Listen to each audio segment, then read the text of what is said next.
நம்ம இந்தியாவே உழுக்குன ஒரு பயங்கரமான சம்பவம் தான் ஜம்மு காஷ்மீர்ல இருக்க பஹல்காம்ல நடந்திருக்கு.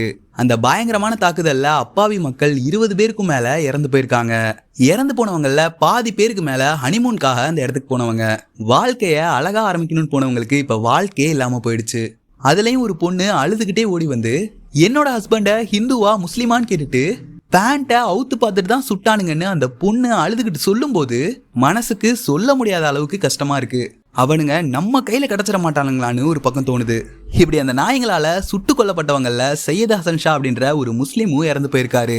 சையது ஹசன் ஷா ஒரு குதிரையோட்டி அந்த இடத்துக்கு வர்ற சுற்றுலா பயணிகளை தன்னோட குதிரையில ஏத்தி அந்த இடத்த சுத்தி காட்டுறது தான் இவரோட வேலை. அந்த இடத்துக்கு வந்த தீவிரவாதி நாய்ங்க கேவலமா இந்தியன் ஆர்மியோட யூனிஃபார்மை போட்டு தான் வந்திருக்கானுங்க. சையது ஹசன் ஷா ஒரு உள்ளூர்காரர் அப்படிங்கிறதுனால இவங்க இந்தியன் ஆர்மி கிடையாது, தீவிரவாதிகள் தான் அப்படின்றத கண்டுபிடிச்சிட்டாரு. எங்க இந்த அப்பாவி சுற்றுலா பயணிகளை இவனுங்க சுட்டு கொன்றுவானுங்களோன்னு பயந்து அந்த தீவிரவாதிகள்ட்ட இருந்து துப்பாக்கியை பிடுங்கி அங்க இருந்த அப்பாவி மக்களை காப்பாற்ற முயற்சி பண்ணி அந்த தீவிரவாதி கைகளாலேயே சுட்டு கொல்லப்பட்டிருக்காரு.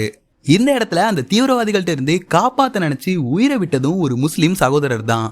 இந்தியன் ஆர்மி அவனுங்க யாரையும் உயிரோட விடக்கூடாது. அவனுங்க பண்ண மாதிரியே அவனுங்களோட பேண்ட்டை உருவி நிக்க வச்சு சுட்டே கொல்லணும்.